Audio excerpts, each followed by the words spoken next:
மாண்புமிகு மன்னராட்சி முதல்வர் அவர்களே,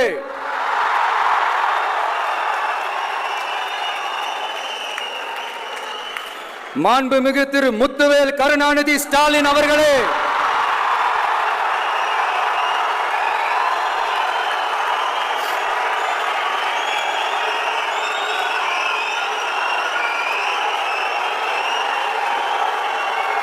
பேரை மட்டும் வீராப்பா சொன்ன பத்தாதவர்களே,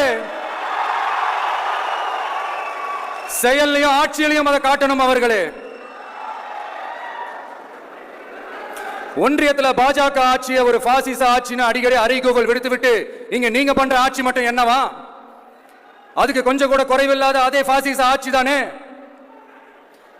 ஒரு கட்சி தலைவனா ஜனநாயக முறைப்படி என் கழக தோழர்களையும் என் நாட்டு மக்களையும் பார்க்கறதுக்கோ சந்திக்கிறதுக்கோ தடை போடுறதுக்கு நீங்க யாருங்க?